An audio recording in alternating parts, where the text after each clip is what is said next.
On est le 1er juillet, il fait beau, il fait chaud, on s'en bat les couilles, mercato estival.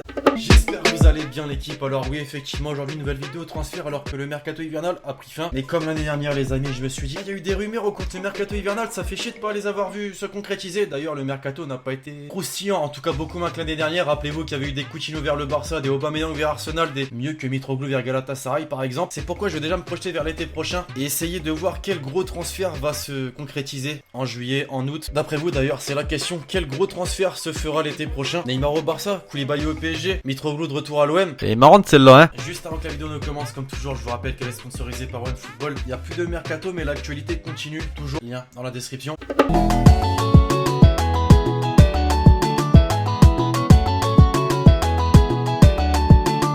Et pour commencer l'équipe, on va suivre la tradition des vidéos mercato. On commence en France du côté du Paris Saint-Germain, bien sûr, puisqu'on peut le dire désormais, cet hiver 2019 aura été un véritable mercato inachevé pour le club de la capitale, dans le sens où le numéro 6 attendu par Thomas Tuchel, et même vous, les Parisiens, j'imagine, n'est pas arrivé. Alors certains vont me dire, Leandro Paredes, effectivement c'est un milieu, mais quitte en plus à ce qu'on lui accole un rôle offensif que défensif. C'est pourquoi on imagine que cet été 2019 va être mouvementé pour le club de la capitale, et plusieurs noms font déjà partie de la liste des dirigeants parisiens, à commencer par Kalidou Koulibaly, le défenseur central sénégalais de Naples, qui fait énormément parler ces derniers mois au vu de ses performances. On lui accole même ce nom de un des meilleurs défenseurs centrales du monde actuellement. Alors pour ceux qui suivent le mercato de plus près, ou ceux tout simplement qui suivent les vidéos mercato de la chaîne YouTube, les dirigeants parisiens se seraient déjà intéressés au joueur sénégalais. Le joueur semblait intéressé, mais le prix demandé par le club italien a vite refroidi les ardeurs. 100 millions d'euros, c'est le prix minimum que réclame le président du Napoli. Mais bien sûr il y a un mais, la presse italienne annonce ce vendredi que le Paris Saint-Germain pourrait revenir à la charge l'été prochain pour Koulibaly, mais pas que, puisqu'il ne s'agit pas du poste recherché, à savoir le numéro 6, c'est pourquoi le nom de Haaland fait également partie des plans des dirigeants parisiens. Lui aussi était annoncé du côté de Paris cet hiver. D'ailleurs, selon la presse italienne toujours, et en particulier le média Il Mattino, le PSG est passé à l'action en proposant au joueur un contrat de 4 ans et demi au Brésilien assorti d'un salaire annuel de 8 millions d'euros, une offre qui aurait séduit Haaland justement, au contraire de Carlo Ancelotti, l'entraîneur de Naples, et d'Aurelio De Laurentiis, le président napolitain. D'après Téléfoot, une première offre de 60 millions d'euros a été refusée, estimant que le club italien réclame 80 millions. Alors je sais pas vous, mais ça annonce clairement un mercato estival de folie,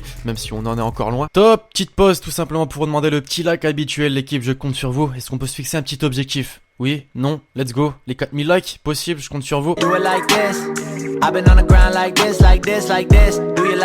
Alors bien sûr, quand on parle du Paris Saint-Germain, on est obligé d'entendre parler de Neymar. De retour au Barça, c'est le titre je crois le plus utilisé par la presse catalane, dans l'histoire des titres utilisés par la presse catalane justement. Et mais est-ce que vous pensez que c'est possible les amis? Alors on pencherait plus vers un 80% impossible et un 20% possible. Et pourtant, plus les semaines et mois passent, plus on en apprend un peu plus sur Neymar. Il se sentirait bien à Paris, donc ne voudrait pas partir. Il souhaiterait un retour au Barça pour retrouver ses anciens coéquipiers. Le vrai, le faux dans l'histoire, on ne sait pas trop. Une chose est sûre, dernièrement, Luis Suarez, son ancien coéquipier en club, lui a fait un énorme appel du pied en déclarant dans une interview pour Mundo Deportivo, je cite, il est à Paris, heureux, et d'ici à ce qui se passera cet été ou ce qu'il décidera, ce sera sa décision et celle de Paris s'il décide de le laisser partir. S'il revient au Barça, je serai évidemment le plus heureux du monde parce que je veux être entouré des meilleurs, mais nous verrons ce qui se passera. Pour répondre à cette déclaration, oui, c'est vrai pour ceux qui ont check la vidéo Actu Foot de samedi dernier. D'ailleurs, allez la voir, ça ferait kiffer. À l'aéroport de Barcelone, oui, effectivement, de Barcelone. Ah, les journalistes, forcément, ils profitent pour poser la question. Un retour au Barça, c'est possible? Sa réponse, ne me casse pas les couilles, yes. Alors je compte sur vous l'équipe pour me donner votre avis dans les commentaires. Est-il possible de voir un retour de Neymar vers le Barça? Même si je ne le souhaite pas, bien sûr, pour notre championnat de France, mais surtout pour vous les Parisiens, concrètement. Dans un peu plus d'un mois, footballistiquement parlant, ça va être la folie. Pourquoi tu vas me dire? Tout simplement l'équipe, puisqu'il y aura deux classicos. Alors je parle pas d'OM PSG, PSG-OM, non, vraiment du vrai classico. Real Madrid-Barcelone, un en Liga, un en Coupe du Roi, dans la même semaine, en 4 jours. C'est pas mal, hein? Bon, forcément, ça fait mal au cœur du fait qu'il n'y a plus ce fameux duel Messi-Ronaldo, d'autant plus que le dernier cité n'a toujours pas été remplacé, mais le nom de son véritable remplaçant va peut-être être connu justement l'été prochain. Eden Hazard, bien évidemment, il a souvent été accolé au Real Madrid l'été dernier, comme cet hiver, ça ne s'est toujours pas fait, mais plusieurs choses laissent penser que ça va se faire, tout simplement puisque l'international belge les a mis sous contrat jusqu'en 2020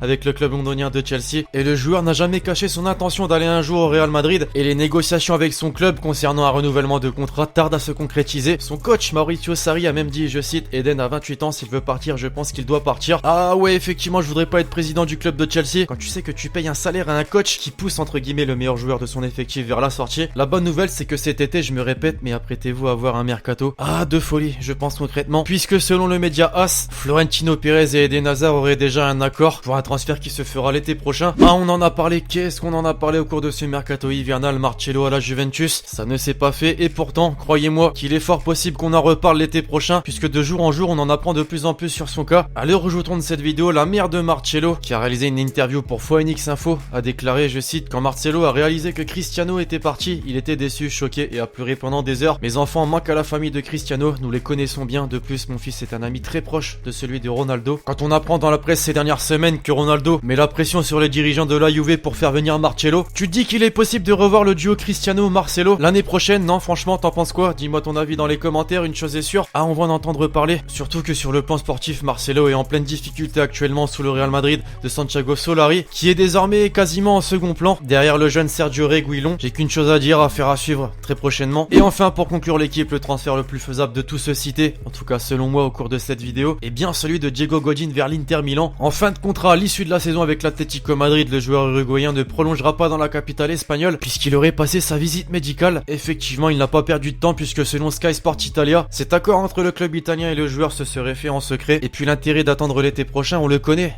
concrètement il est libre à partir de juin prochain, donc forcément il sera gratuit pour l'Inter Milan. Pour un tel joueur, c'est carrément une belle opération, je pense que vous pouvez pas me contredire. Alors voilà, Godin à l'Inter Milan l'été prochain. Vous en pensez quoi? Tiens, donnez-moi votre avis dans les commentaires. Bref, voilà l'équipe, c'est tout pour cette vidéo de transfert qui annonce un mercato estival de folie. Alors je sais qu'on en est loin, mais vous verrez que parmi les joueurs cités dans cette vidéo, beaucoup vont faire parler. Je compte sur vous si vous avez kiffé la vidéo pour lâcher le gros pouce bleu. Dites-moi dans les commentaires si vous voulez voir plus de vidéos de ce type sur la chaîne YouTube, sachant que l'on n'est plus en période de mercato, mais ça me fait toujours autant kiffer les vidéos de transfert. Vous me dites dans les commentaires. D'ici là, je vous donne rendez-vous très prochainement sur la chaîne YouTube pour de nouvelles vidéos. C'était Lexty.